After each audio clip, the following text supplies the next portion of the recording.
Muchas gracias. En la multiplicación de los panes, según el Evangelio de San Juan, Jesús da de comer a la gente, se sacian y sobra. Esto es un poco la experiencia misionera del camino neocatecumenal. Primero somos nosotros los que comemos, tenemos la experiencia de ser saciados de este encuentro con Jesucristo y de este encuentro de lo que sobra surge la evangelización. ¿Qué es el camino neocatecumenal? Voy a leerlo porque así voy a ser muy breve, si no yo puedo alargarme mucho. El camino neocatecumenal es una obra para la nueva evangelización. Abre en la parroquia un itinerario de iniciación cristiana similar al que tenía la Iglesia primitiva por etapas, donde el hombre contemporáneo puede nacer a una vida nueva en Cristo. O sea, es una iniciación cristiana al servicio de los obispos, que se realiza en las parroquias. Se empieza con unas catequesis que duran unos 2 meses. Después de las catequesis, el que quiere, a estas catequesis se invita a todo tipo de gente, y el que quiere empieza a formar parte de una comunidad que seguirá un proceso de catecumenado post-bautismal. Aunque es verdad que el camino también puede usarse como catecumenado ordinario para los no bautizados, pero en general es para los bautizados y posteriormente como formación en la fe para las comunidades que ya han terminado el proceso catecumenal. Este camino no surgió en un despacho, surgió ni por un plan, surgió hacia el año 1964 por la intervención de Dios en la vida de una persona, de 2 personas laicas, Kiko Argüello, un pintor que venía del ateísmo, que tuvo una experiencia muy seria de conversión y que decidió un día irse a vivir con los pobres de Palomeras Altas con la intención de arrodillarse, de ponerse a sus pies en contemplación, reconociendo en ellos la presencia de Cristo crucificado. No tenía ninguna intención de evangelizar.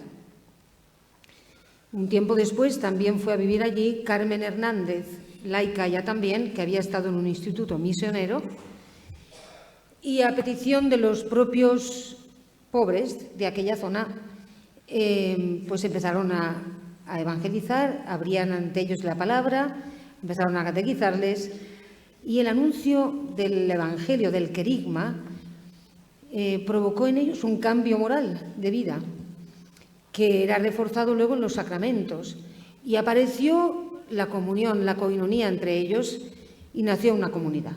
Esto fue la génesis del camino neocatecumenal. El entonces don Casimiro Morcillo, obispo de Madrid, fue allí, fue a Palomeras, conociendo esta realidad, quiso que la llevaran a las parroquias. Al principio no sabían muy bien qué es lo que tenían que llevar, pero en las parroquias descubrieron que hacía falta un catecumenado como el que tenía la Iglesia primitiva para llevar a la gente a la fe, aunque la gente estuviera bautizada. Pues por eso decimos catecumenado post-bautismal, para los que están bautizados. En esta comunidad, la comunidad se basa, el camino neocatecumenal se basa en un trípode que ya apareció en Palomeras, en los inicios, que es la palabra de Dios, liturgia y vida en comunidad. La palabra de Dios, que tiene el poder de transformar la vida de las personas por obra del Espíritu Santo. Lámpara es tu palabra para mis pasos, luz en mi sendero, dice el Salmo 118. Las comunidades celebramos siempre, cada semana, tenemos una celebración de la palabra en la que la Iglesia nos ha enseñado a poner nuestra vida cotidiana, el hoy, bajo la luz de la palabra de Dios. Y ver que esta palabra, que es espada de doble filo, puede cambiarnos el corazón. Que por obra del Espíritu Santo, la palabra nos ayuda, y también la realidad de la comunidad nos ayuda a ir descubriendo quiénes somos nosotros, quién soy yo, mi propia debilidad. Y al mismo tiempo descubrir que hay uno que me ama como soy, en esta debilidad, con mis pecados, que no me exige nada, que todo me lo da como gracia. Esta experiencia empieza a abrir el corazón de la persona al que tiene al lado, que tampoco siempre es como uno quiere, amar al otro en la propia debilidad, en su debilidad. En el camino entra todo tipo de personas, en un principio. Gente de todo tipo de clases sociales, en la misma comunidad, hay gente de diferentes clases sociales, diferentes culturas, hay un catedrático de universidad, la señora que friega el suelo de la parroquia, hay gente de diferentes sexos, diferentes edades. Yo entré con 14 años, los cumplí durante las catequesis, y había gente anciana de todas las edades. Y claro, todas estas diversidades ponen enseguida de manifiesto la dificultad que hay en querer al otro como es, cuando no es como tú esperas, como tú quieres, con sus defectos, con los tuyos, etcétera, etcétera, ¿no?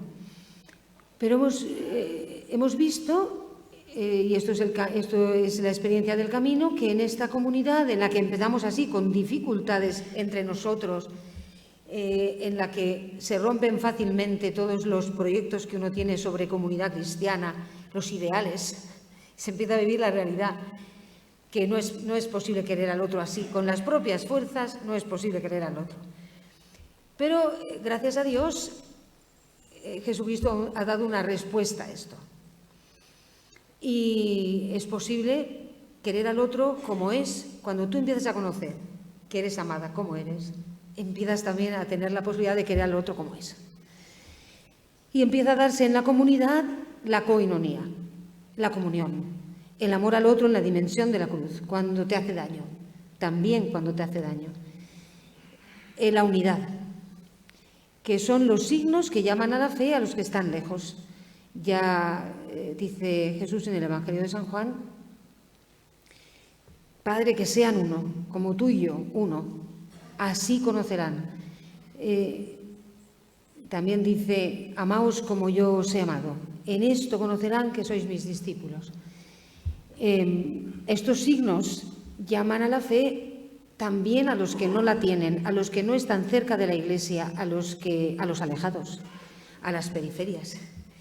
Porque cuando a la gente que no va a la Iglesia no tiene acceso a la ayuda, a las tantas ayudas que hay en la Iglesia para llegar a la fe.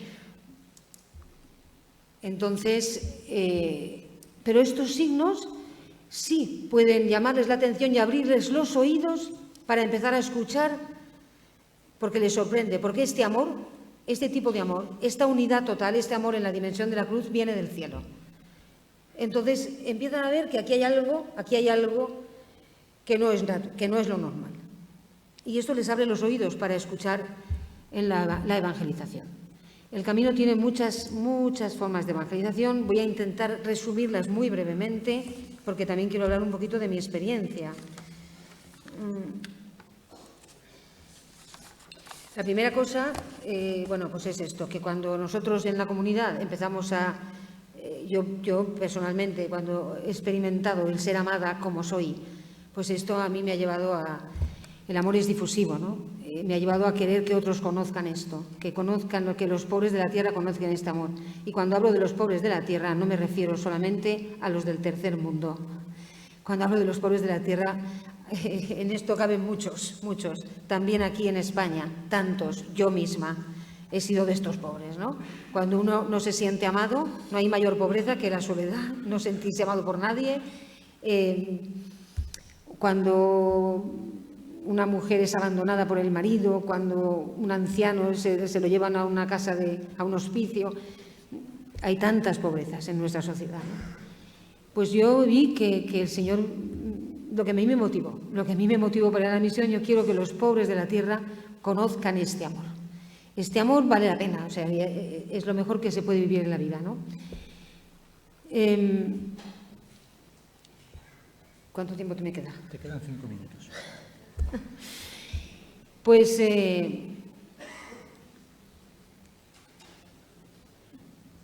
La misión en el camino va al corazón de la persona. Aquí hemos oído hablar estos días, porque yo he estado presente en lo que he podido, de muchos tipos de misión, ¿no? El camino va, la parte del camino específica es el corazón de la persona.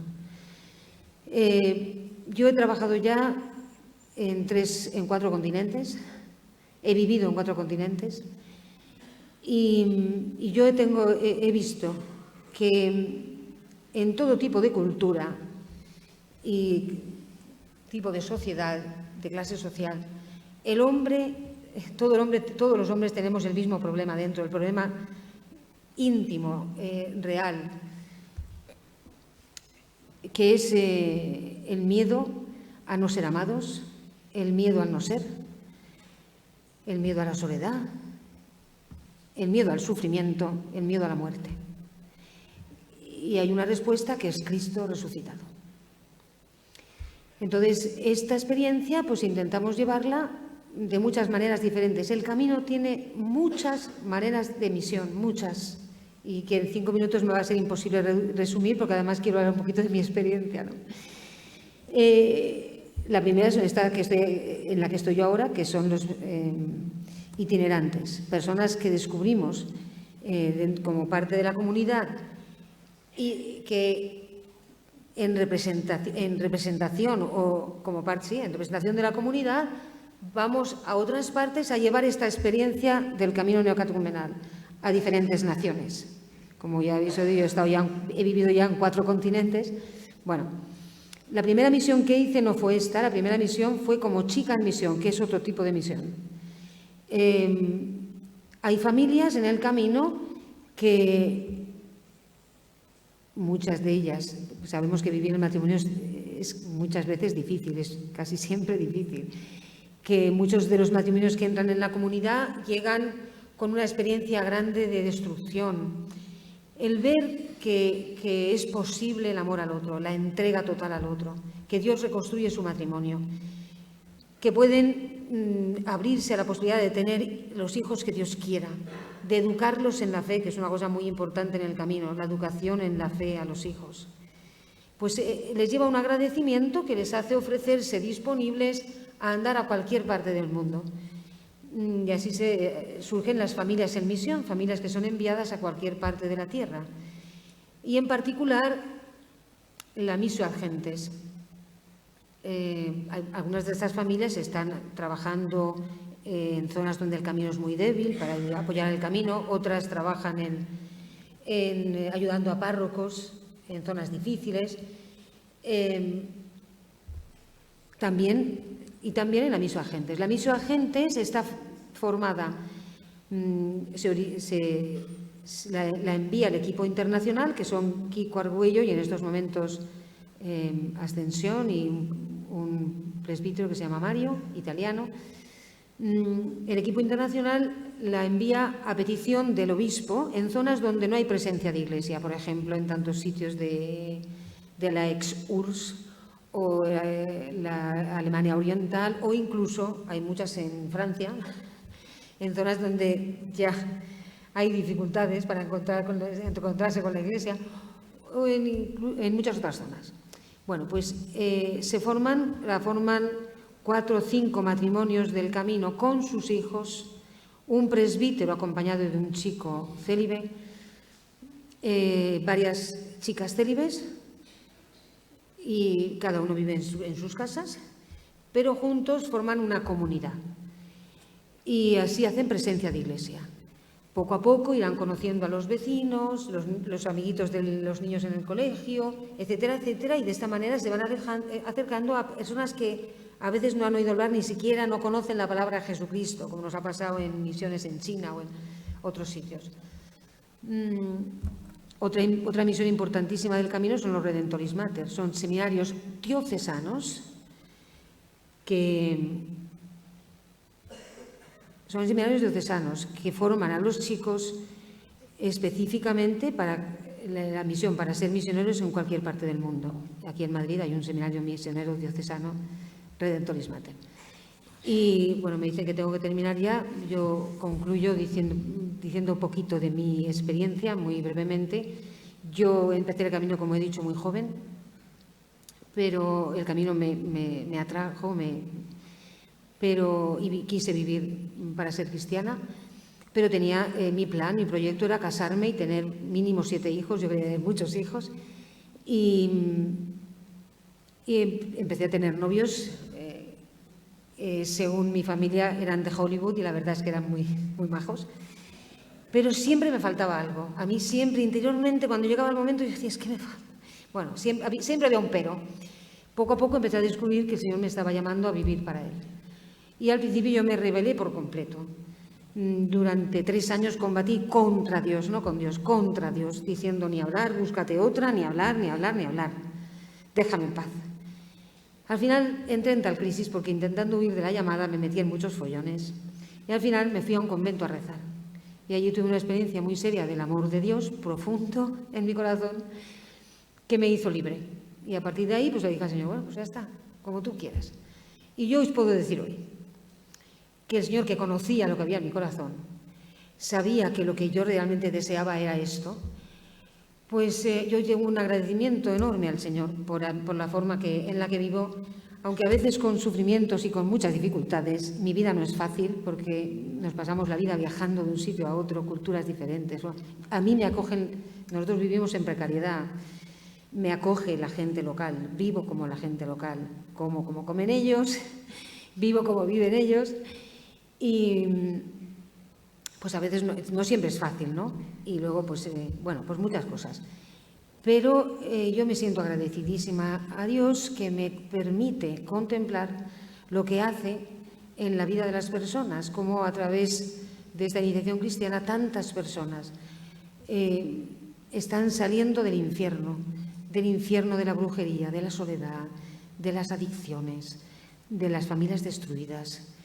Cómo se puede regenerar el tejido social porque se regenera el corazón. Pues ya como ya he terminado el tiempo, sí, muchas gracias. Muchas gracias. Muy buenas tardes y muchas gracias por la invitación para poder estar en este Congreso de Misionología. Yo comencé mi experiencia como profesor de Historia de la Iglesia y de Historia de la Teología precisamente con la preparación del 5º centenario de la evangelización de América. Por tanto, la misionología ha sido siempre algo que llevo y que llevaré siempre en el corazón. Recuerdo que hace unos días cayó entre mis manos el libro de Alonso de Bárcena, un gran misionero jesuita del siglo XVI que evangelizó Tucumán después de haber evangelizado en Lima, en Cuzco, en Arequipa, y alguien a quien el Papa Francisco ha denominado el Javier de las Indias Occidentales. Y justo estos días pasados he estado leyendo ese libro, haciendo una reseña para publicarla en una revista de Historia de la Iglesia, y me llegó esta invitación para estar aquí en hablar de la misionología y el Opus Dei.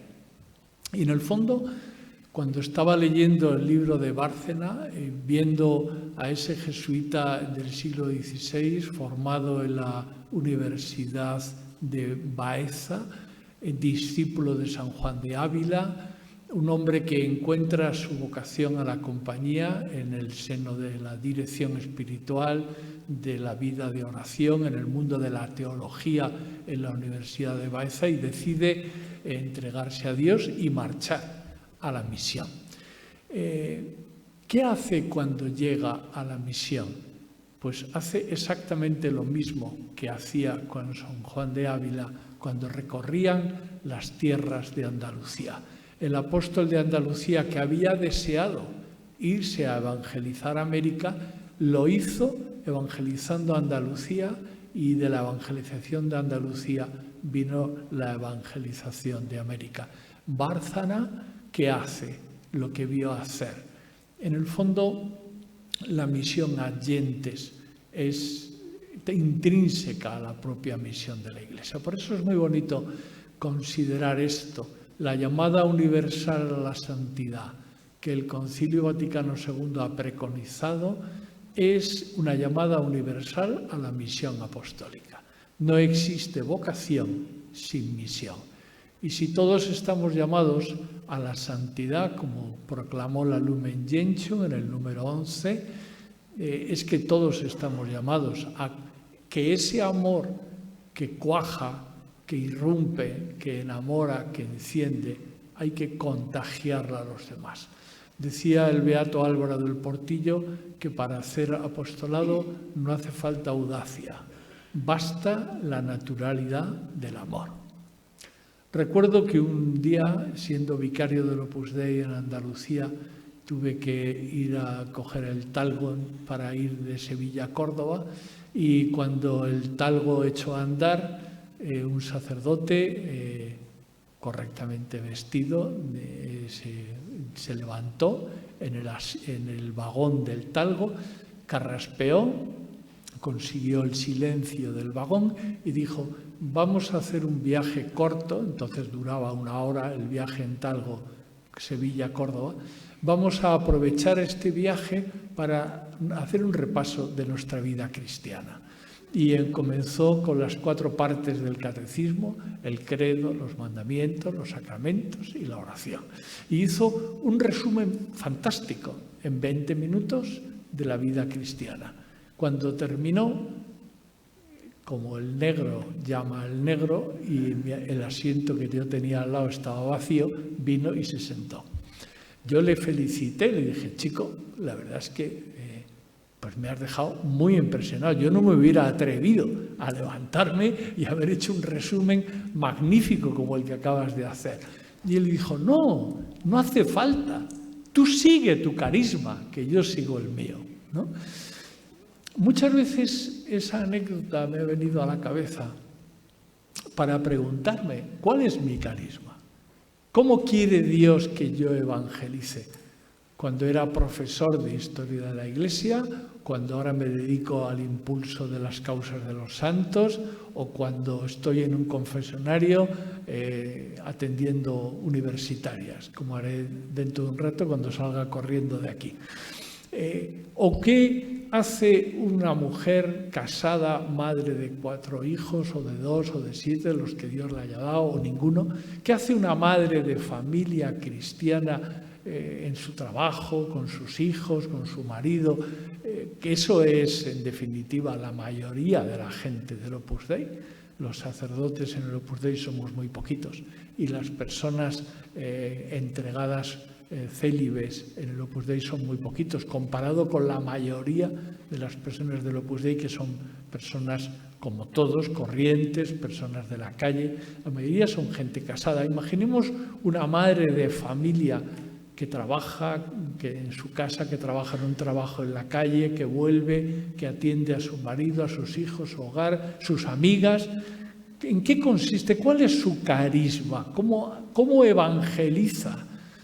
Evidentemente no evangeliza levantándose en el autobús o levantándose en el vagón del metro, carraspeando y haciendo un resumen. No es que eso esté bien o mal, es que no es lo que le corresponde a su carisma. Su carisma es, como decía el Papa Juan Pablo II, cuando canonizó a San José María el 6 de octubre del 2002, su carisma es el santo de lo ordinario. Es decir, ha de ser evangelizar en lo ordinario, en su vida corriente, en su vida cotidiana. Eso es la primera misionología del Opus Dei, es simplemente despertar en el corazón del cristiano que la llamada a la santidad, no a ser buena gente, no a ser buena persona, sino a, con la gracia de Dios, ser santo. Y ser santo es amar e imitar a Jesucristo. Cuando todos los días una persona del Opus Dei despierta en sí mismo esa llamada a amar a Jesús e identificarse con Él, ya está haciendo la primera evangelización según el espíritu del Opus Dei, que es evangelizarse uno mismo, despertando la llamada a la santidad, la llamada a la intimidad. Y a continuación, según sale a la calle, empieza a intentar contagiar esa felicidad que da el trato con Dios, con los demás. De modo que esa es la misionología básica y elemental que en el Opus Dei procuramos transmitir y contagiar. Luego, a partir de ahí, vendrán también otras posibilidades, porque, como decía San José María, lo más importante es el apostolado de amistad y de confidencia. Es decir, que la amistad, que es algo tan habitual, tan normal, el hombre es relación. Y es relación porque es imagen y semejanza de Dios. Y Dios son relaciones subsistentes. La relación subsistente paternidad, la relación subsistente filiación, la relación subsistente amor, o esa corriente intratrinitaria del conocimiento, del amor. De modo que efectivamente el hombre es imagen y semejanza de Dios y por tanto es relación con Dios, relación con los demás. Y en ese sentido el apostolado es algo tan habitual como el respirar, como el latir del corazón, contagiar el amor. Por eso lo primero que hay que despertar es la propia santidad, la propia afán de amar, contagiar a otros para que, como acabamos de escuchar repetidamente en estos días aquí, en este clima de comunión en la Iglesia, donde todos aportamos nuestro carisma, todos aportamos nuestros deseos de la centralidad de Jesucristo, podemos todos diseñar esa nueva misionología, aportando cada uno su propio carisma. Es interesante que dentro de esa idea de la amistad, de la relación de amistad, compañero, amigo, amor, cada uno en su lugar de trabajo, entre su gente, irá haciendo amigos y en el calor de la amistad viene el calor de la escucha, de la atención. ¿En quién me confío? En la persona a la que amo, a la que tengo amistad. Hay una corriente de confianza. Y de la corriente de confianza hay una corriente de complicidad. Confianza, complicidad y abrir el alma. Como nos acaban de decir hace un momento, la gente joven necesita alguien a quien abrirle el alma. Quien tiene que abrirle el alma es a Dios, claro, que es el único que la va a llenar. Pero nosotros somos camino para que las personas encuentren que en Dios pueden llenar su corazón. Por eso ese apostolado de amistad y de confidencia es el apostolado habitual. La amistad no se puede forzar. La amistad es fruto del trato, de vencer el egoísmo, de salir al encuentro, de sacrificarse por los demás. Y luego hay una última faceta que explicaré brevemente, que es la cuestión del trabajo. El trabajo en el Opus Dei es algo esencial, santificar el trabajo ordinario.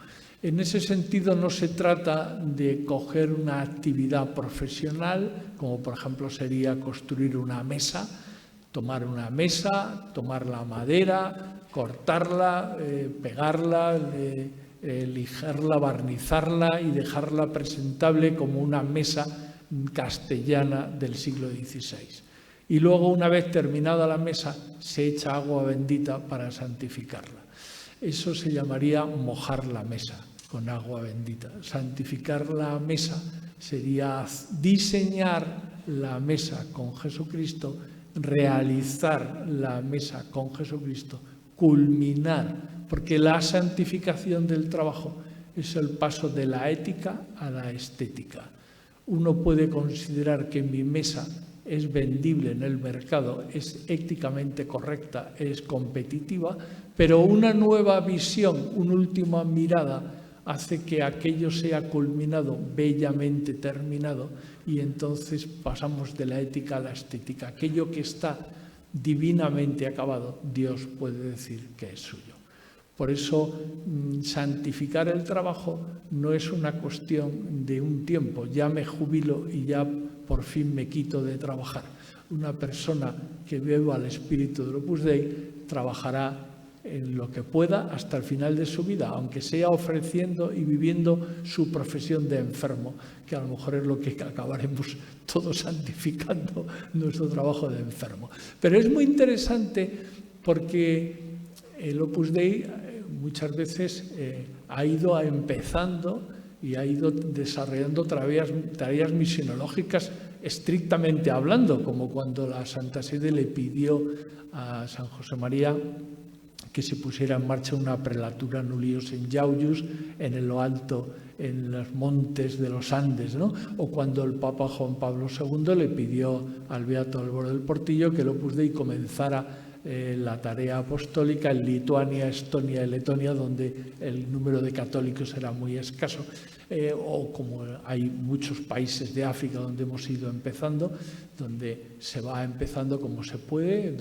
pero siempre que el Opus Dei llega a un país, llega a un lugar, alguien del Opus Dei está donde sea, lo que hace es trabajar, ganarse la vida con su trabajo, convertir su trabajo en oración, establecer relaciones profesionales, de amistad, y luego a partir de ahí pues pueden surgir otras iniciativas, las que cada uno en su libre responsabilidad puede ir poniendo en marcha, como puede ser un hospital en Moncole en el Congo, o puede ser un ambulatorio, o puede ser una escuela en Arequipa, donde ¿por qué? Porque todas esas tareas de iniciativas sociales, porque toda misión acaba siendo las dos cosas, llevar a Jesucristo y levantar la dignidad de la persona humana.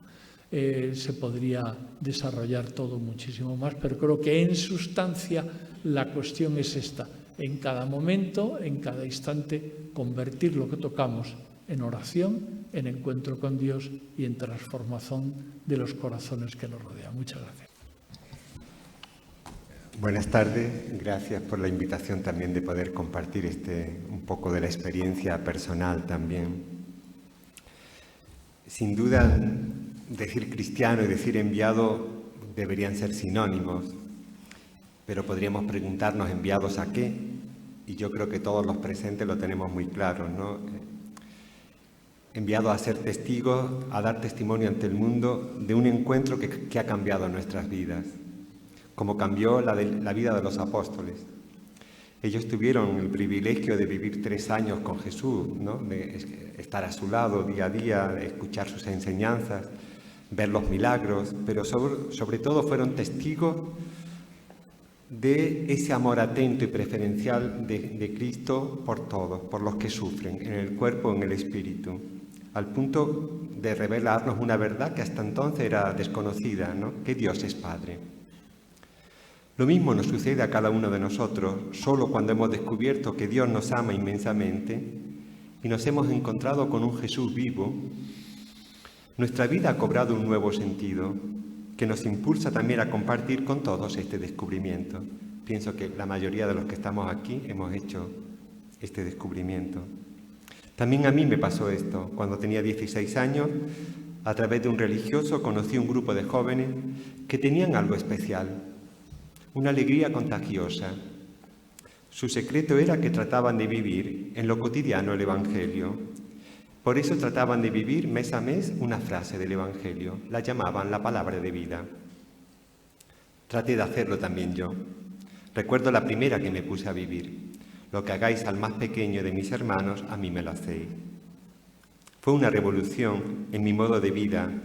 Descubrir que Jesús consideraba hecho a él todo cuanto yo hacía a cada uno de mis prójimos. Era un cambio completo en mi modo de ver la vida, como si de golpe, en vez de verla en blanco y negro como los televisores de la época, fuera a colores. Podía amar a Jesús ayudando a mi madre en casa o a mi padre en su óptica, escuchando a mis compañeros de clase, atendiendo al profesor en las lecciones. También en ese mendigo que encontraba camino a misa todos los días, lo que a él le hiciera o no le hiciera, se lo hacía a Jesús. Y una alegría nueva brotó en mí, junto con un empuje que me hacía superar mi timidez. Así conocí a los jóvenes del movimiento de los focolares y a través de ello a su fundadora, Chiara Lubich. También ella, junto con sus primeras compañeras, en medio de la Segunda Guerra Mundial, habían descubierto el Evangelio como palabras que no pasan, palabras de vida, que generan vida si se viven. Chiara, en medio de los horrores de la guerra, ante el desmoronarse de todos los ideales que la vida te ofrece, la familia, la casa, un futuro, había descubierto que había un ideal que las bombas no podían destruir y por el cual valía la pena vivir. Era Dios. Y de golpe experimentaron el amor infinito de Dios, que daba sentido a su vida aún en medio de los horrores de la guerra. Frente a tanto amor se preguntaron cómo corresponder y descubrieron que el Evangelio dice, no quien dice Señor, Señor, es el que me ama, sino el que hace la voluntad de mi Padre. Una iluminación que les cambió completamente sus vidas, poder hacer en la vida, momento a momento, la voluntad de Dios. Pero ante la posibilidad de morir jóvenes por los continuos bombardeos, se preguntaron si habría una voluntad de Dios que Él considerara especial. Así descubren la perla del Evangelio, el mandamiento nuevo. Os doy un mandamiento nuevo, que os améis unos a otros como yo os he amado. En esto reconocerán que sois mis discípulos, si os amáis unos a otros. Jesús quiere no solo el amor a todos, a cada prójimo, sino que propone como distintivo de ser seguidores suyos el amarse recíprocamente.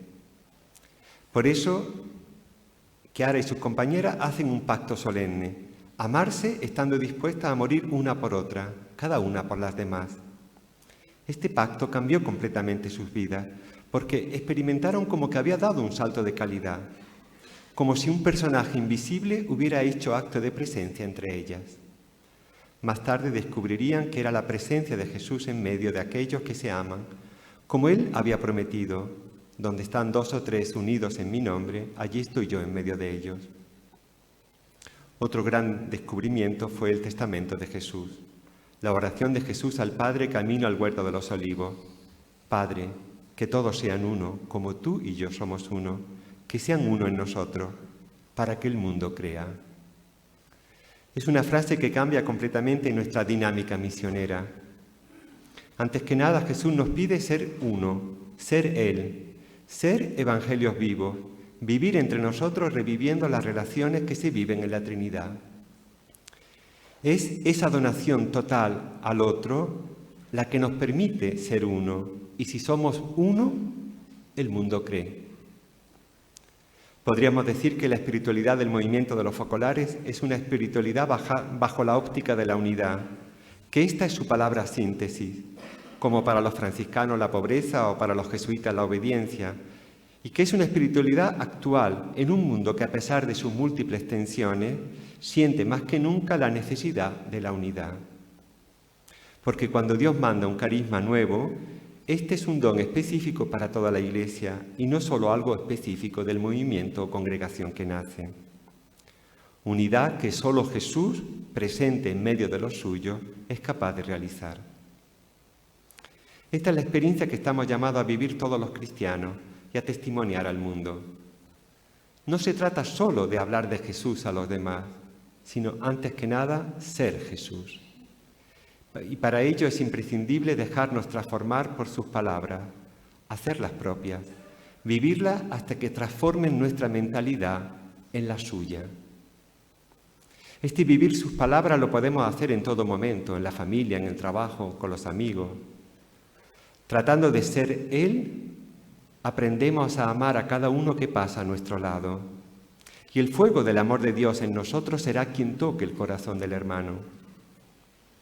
Es evidente que este amor no es un simple amor humano, solo un poco de benevolencia, de gentileza, sino que tiene que tener las mismas características del amor de Jesús, que es un amor que ama a todos, sin excluir a nadie, sin hacer preferencia entre simpáticos o antipáticos, de mi nacionalidad o extranjeros. Un amor que toma siempre la iniciativa, no espera a ser amado para ponerse a amar al otro. Ama siempre. Vuelve a empezar cada día, no se cansa de amar, o lo hace solo cuando tiene ganas. Sabe, como dice San Pablo, hacerse uno con el otro, sentir y vivir como propios los dolores o las alegrías del otro. Es un amor que ama al enemigo, por tanto que sabe perdonar. Es un amor que llega hasta el amor recíproco, que es el que genera la presencia de Jesús en medio nuestro. Entonces será Jesús mismo quien da testimonio de Él al mundo, quien hablará al corazón de los demás, porque antes habrán experimentado su presencia cerca de ellos. Es esta presencia suya la que hace fecundo nuestro hablar. Jesús prometió: yo estaré con vosotros todos los días hasta el fin de los tiempos. Creo poder afirmar que este ha sido el secreto de la difusión del movimiento de los focolares en pocos años en todo el mundo. Estamos todos llamados a evangelizar el mundo que nos rodea, en especial en nuestros ambientes de trabajo. Si empezamos a vivir este amor con las características que hemos dicho, antes o después alguien te pregunta: ¿y tú, por qué estás siempre alegre? ¿Qué tienes de especial? Es el momento de contar nuestro secreto, el porqué de nuestras vidas.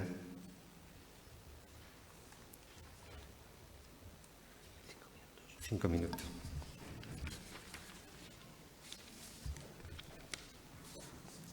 Sí, y si vivimos así, se constituyen células vivas del cuerpo místico de Cristo, pequeños grupos de 2 o más personas que, unidas por el vínculo del amor recíproco, se esfuerzan en transformar el ambiente en el cual viven de trabajo para que el amor al prójimo sea la norma. Esto nos lleva a ser protagonistas activos y no pasivos en nuestros ambientes, superando la tentación de quedarnos en nuestro pequeño mundo personal o familiar. Recuerdo cuando era estudiante de universidad, vine a Madrid a hacer el segundo año de Ingeniería Industrial. Vengo de Jaén, donde había cursado el primer curso. No conocía a mis nuevos compañeros, pero el querer ser útil a los demás me llevó a presentarme a delegado de curso. Salí elegido vicedelegado. El delegado era uno del Partido Comunista. Me pareció una ocasión genial para trabajar juntos por las necesidades de todo el curso y al mismo tiempo testimoniarle qué es el amor cristiano, en pequeños detalles. Al año siguiente se cambiaron los roles. Yo fui elegido delegado y él vice. En una reunión de delegados de curso descubrí que la mayoría eran comunistas y, en cambio, en la universidad eran una pequeña minoría.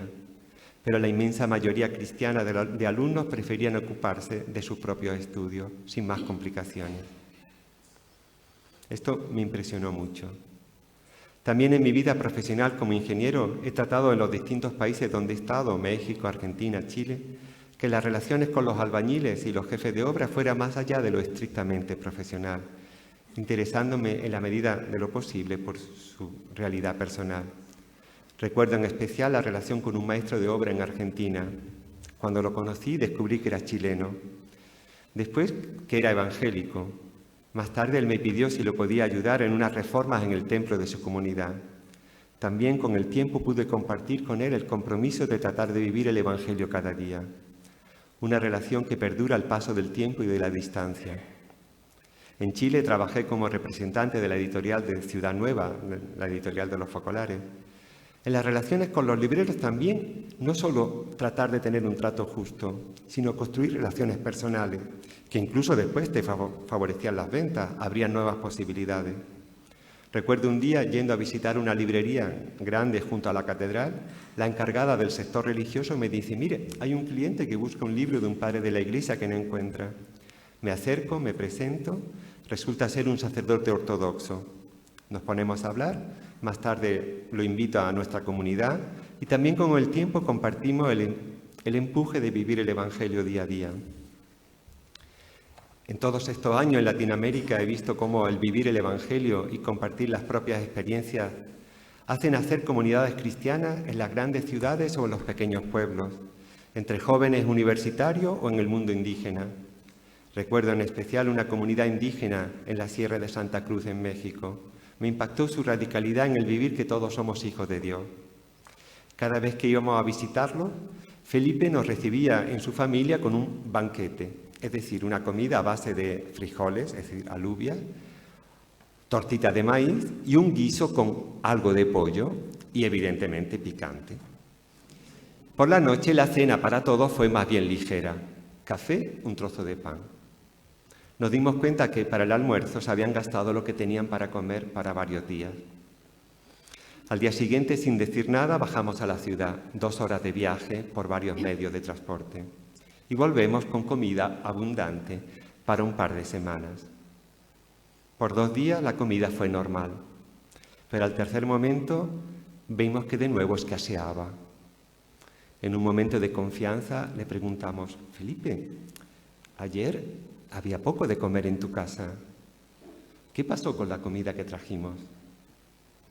Y me contesta: gracias por la comida que trajiste, porque mis hijos tenían hambre, pero también los hijos de mi vecino tenían hambre, así que repartimos en 4 lo que habíais traído.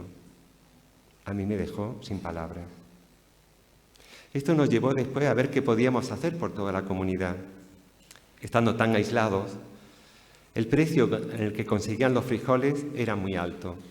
Se nos ocurrió que nosotros desde Ciudad de México, aunque estábamos a 200 kilómetros, un poco más, podríamos comprar un camión entero en un mercado grande, llevarlo hasta allá, abrir un pequeño negocio donde ellos podían vender a un precio más accesible para todos. Esta ha sido también la experiencia de que podemos ser todos misioneros en nuestro ambiente y que si lo somos, se transforma la sociedad. Gracias. Bueno, muchas gracias por la presentación y muchas gracias a los organizadores de este congreso por haberme invitado a compartir con ustedes la experiencia de la comunidad de San Egidio en el campo de la misión, ¿no? En este congreso que reflexiona sobre este aspecto absolutamente básico y basilar de la vida de la Iglesia. Hace ya casi 30 años, en el año 90, en la Redentoris Missio, el Papa San Juan Pablo II decía que la misión de la Iglesia está todavía en sus comienzos. Y en ese mismo año, en el año 90, el padre Alexander Men, que fue una de las últimas víctimas del KGB en la antigua Unión Soviética, decía algo parecido, decía él: solo hombres limitados pueden imaginarse que el cristianismo se ha realizado, que se ha constituido completamente en el siglo IV según unos, en el XII según otros o en otros momentos según otros. En realidad, el cristianismo no ha hecho más que dar sus primeros pasos tímidos en la historia del género humano. Muchas palabras de Cristo todavía no son comprensibles. La historia del cristianismo no ha hecho más que comenzar. Todo lo que se ha hecho en el pasado, todo lo que ahora llamamos la historia del cristianismo, no es más que el conjunto de intentos, algunos sin efecto, otros mal logrados, de realizarlo. Bueno, quería partir de estas dos afirmaciones, de estos dos textos de hace 30 años que nos vienen a decir lo mismo, que el cristianismo no ha hecho más que comenzar. Es decir, que la Iglesia, a pesar de los más de 2000 años de camino sobre la tierra, está en sus inicios, ¿no?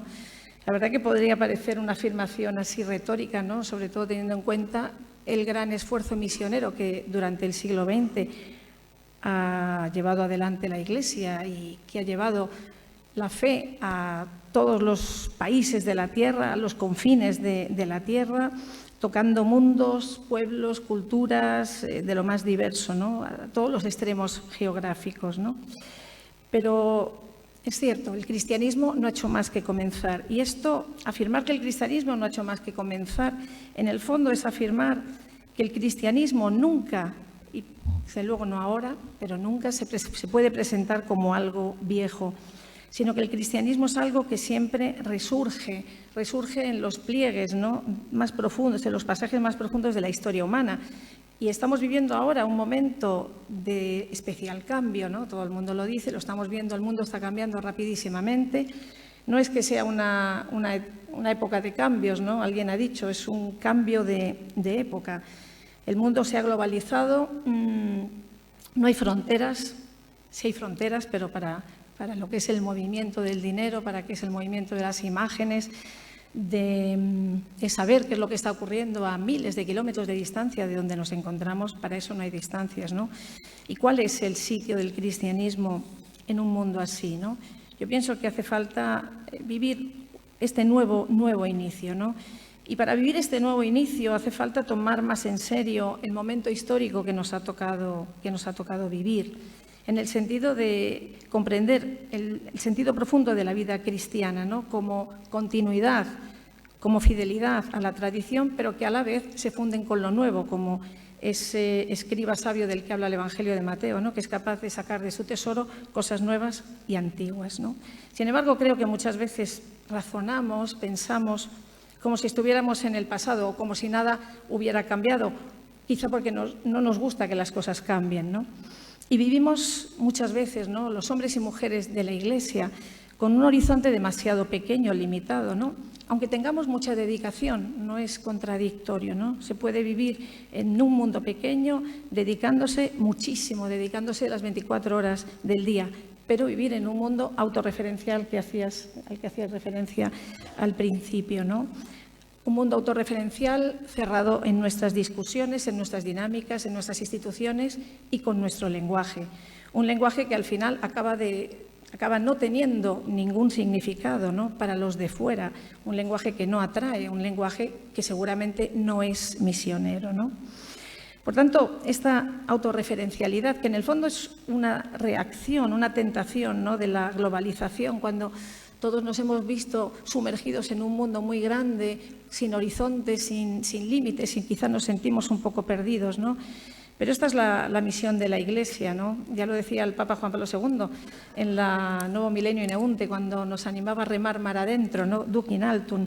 Hay que remar en este mar abierto. Y no va bien el seguir esto que critica el Papa Francisco en la Evangelii Gaudium, ¿no? El criterio de siempre se ha hecho así. Pues no va bien, ¿no? Hay que descubrir mucho todavía en el tesoro de la fe. Y el nuevo comienzo significa afirmar la dimensión misionera en toda la vida de la Iglesia y en la existencia de todo cristiano. No es algo que compete a algunos, ¿no? Unos se especializan en la misión y otros se especializan en otras cosas. La misión debe ser algo de toda la Iglesia y de la vida de todo cristiano, ¿no? Como dice el Papa Francisco también en la Evangelii Gaudium, dice: constituyámonos en todas las regiones de la tierra en un estado permanente de misión. Y esto presupone, este estado permanente de misión presupone una vida cristiana profunda, enraizada en la fe, espiritualmente madura. No creo que sea en absoluto cuestión de técnicas, no creo que se trate, a veces quizá damos vueltas y vueltas buscando la herramienta, la técnica, el modo, ¿no?, de llegar, el modo de comunicar, ¿no? Yo pienso que el gran problema de fondo es nuestra vida cristiana, es vivir una pasión por los hombres y las mujeres con los que nos ha tocado vivir en nuestro momento histórico. De hecho, a mediados del siglo XX también se descubrió el continente europeo, ese que enviaba misioneros a todo el mundo, ¿no? También se descubrió que las tierras de antigua tradición cristiana eran tierras de misión. Es la historia de este libro, ¿no?, de Daniel Godin, de Francia, país de misión, ¿no?, que tanto impactó al cardenal Suárez, el arzobispo de París, ¿no?, a partir de la cual nació la experiencia de los curas obreros, etcétera, ¿no? Tierras de misión que se descubrieron en este continente europeo, ¿no?, de tradición cristiana antigua, ¿no? Quizá en las primeras periferias urbanas, ¿no?, en los mundos obreros, en los mundos de las periferias, donde, bueno, pues la gente se alejaba, ¿no?, de la fe.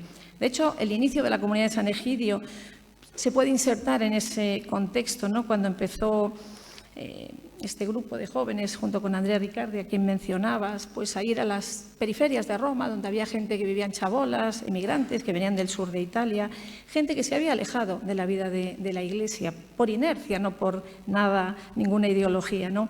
Y allí surgieron comunidades, ¿no? Allí surgieron comunidades entre la gente sencilla, como escuelas del Evangelio que florecían rodeadas de un tejido de solidaridad, un tejido de amistad entre los vecinos.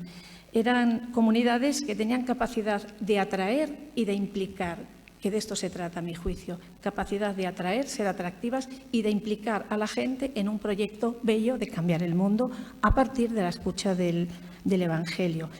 Se trata de hacer que las preguntas más profundas que están en el corazón de cada uno encuentren la respuesta en la palabra del Evangelio, siempre la misma, siempre fiel, pero siempre nueva, porque dice algo al contexto de hoy, ¿no?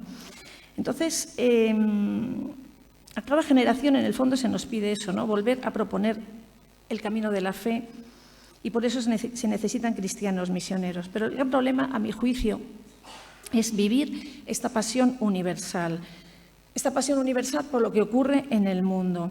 Yo pienso que en este mundo globalizado, donde no hay fronteras, donde pues, la parábola del buen samaritano, este camino entre Jerusalén y Jericó ya no es un camino concreto, sino que es el mundo entero a través de la pantalla de la televisión que nos acerca a lo que está pasando en cualquier parte del mundo. Hace falta globalizar la espiritualidad, hace falta que los hombres y las mujeres sientan una responsabilidad hacia lo que ocurre fuera de nuestros límites, de nuestro pequeño mundo, ¿no? Esto es una exigencia del mundo globalizado, cómo vivir el cristianismo hoy en este mundo global. Y esto significa muchas cosas. Significa vivir, por ejemplo, la misión como un servicio a la unidad, a la paz entre las gentes, ¿no? La Iglesia, pienso, los cristianos no podemos renunciar nunca a soñar a lo grande, ¿no? En soñar con la paz en el mundo, en soñar con la unidad de los pueblos, en soñar con que el mundo puede ser verdaderamente diferente, ¿no? La Iglesia es portadora de un sueño universal y esto no significa que la Iglesia tenga que ser una ONU, una especie de ONU, ¿no? Como una ONG, ¿no? Esto significa algo más profundo, que es no considerar a nadie como enemigo, ¿no? No vivir la cultura del enemigo, que por desgracia rige tantas relaciones humanas, ¿no? Y esta visión universal se puede vivir, no es una cuestión de número, se puede vivir en una comunidad pequeña, ¿no? Cualquier comunidad, aunque sea pequeñísima, aunque esté en el lugar más recóndito del mundo, puede medirse con los horizontes del mundo, puede vivir un lazo con el mundo entero. Ser comunidad local no significa ser comunidad provincial y, a mi juicio, uno de los riesgos de la Iglesia hoy es que vivimos en el tiempo de la globalización un provincianismo, sin un horizonte, sin una proyección, sin esta pasión universal, ¿no? Es el desafío, pues eso, de querer amar no solo a los que nos conocen o nos aman o a los que nos saludan, ¿no? Pablo VI ya decía, cuando en los años 60, cuando aquella epidemia del hambre en la India, dijo algo muy importante, ¿no? La necesidad es grande en India y en otras partes, ¿no? Diremos a cuantos nos escuchan, el deber es de todos. Es un fenómeno característico de nuestro tiempo. Nadie puede decir hoy yo no lo sabía. En cierto modo, ninguno puede decir hoy yo no podía o yo no debía. La caridad tiende su mano a todos, que nadie ose responder yo no quería. Pienso que es una enseñanza todavía válida para hoy, cuando, por ejemplo, estamos asistiendo al gran desafío de la situación de tantos refugiados en el mundo. No podemos permanecer indiferentes ante lo que está pasando en el mar Mediterráneo, que se está convirtiendo en un cementerio, ¿no? El amor inquieta. El amor nos recuerda siempre estas situaciones y uno no puede cerrar su corazón aunque no tenga la solución. Por eso para nosotros es absolutamente básico, tan básico como escuchar la palabra de Dios con asiduidad, tan básico como la oración es vivir una relación real, no virtual, una relación real y afectiva con el mundo de fuera, ¿no? En el sentido de la educación de las jóvenes generaciones, ¿no? La educación en la fe implica también un contacto real, un contacto directo con el mundo de los pobres, ¿no? Los veranos, por ejemplo, no solo la vida cotidiana durante el curso, ¿no? Sino también en los veranos cuando uno dispone de más tiempo libre. Este verano hemos ido con muchos jóvenes a Lesbos, donde hay campos de refugiados, donde llevan años, ¿no? Tantos jóvenes, ¿no? Insisto, para nosotros el gran problema es no encerrarnos en nosotros mismos, en este mundo que se ha desvelado, ¿no? demasiado grande. Este nuevo inicio significa que siempre hay una buena noticia que comunicar al otro, ¿no? Y quizá la pregunta es ¿de qué nos sentimos nosotros capaces de comunicar, ¿no? Yo pienso en ese sentido, y ya con esto acabo, no sé si me quedan 5 minutos, pero bueno, 2 minutos. Para mí es paradigmático el episodio, ¿no? Del libro de los Hechos de los Apóstoles, cuando Pedro y Juan acuden al templo a rezar y se encuentran con este tullido en la puerta hermosa, ¿no? Una imagen, por otra parte, totalmente actual. ¿Quién no va a una iglesia y se encuentra con algún pobre que pide limosna, ¿no? Y bueno, pues ese hombre pedía limosna, pedía una moneda, algo, ¿no? Pero Pedro y Juan le miran y le dicen que no tienen plata ni oro, pero lo que tienen se lo dan en nombre de Jesús el Nazareno, levántate y anda, ¿no? Para mí es paradigmático, ¿no? de qué significa la misión hoy, ¿no? Es ir por la vida, ir por el mundo mirando a los hombres y a mujeres que yacen no solamente en las puertas de las iglesias por pobreza de tipo material. Antes hablaba Ana, ¿no?, de tantas pobrezas, y es verdad, hay una pobreza muy grande que es la pobreza de no saber para qué se vive. Puedes tener mucho dinero, pero si no tienes un sentido para tu vida, para quién vivir, es una gran pobreza, ¿no? Es levantar en nombre de la palabra de Dios, en nombre del Señor, levantar al que yace por miles de motivos, levantarle de su situación de prostración. Y no olvidemos el final de este episodio, ¿no?, que aquel hombre tullido entró dando brincos de alegría al templo a dar gracias a Dios con ellos, ¿no? Para mí esta es la clave, ¿no?, de la misión cristiana, ser capaces de anunciar el nombre de Jesús, de encontrar la manera por la que a través del Evangelio somos capaces de levantar de sus lechos muy variados a los hombres y a las mujeres que encontramos, y a través del nombre de Jesús hacerles formar parte de una comunidad sin fronteras, de una comunidad que sueña a lo grande y juntos crecer y dar gracias a Dios por esta vida que nos permite vivir. Así que nada más, gracias.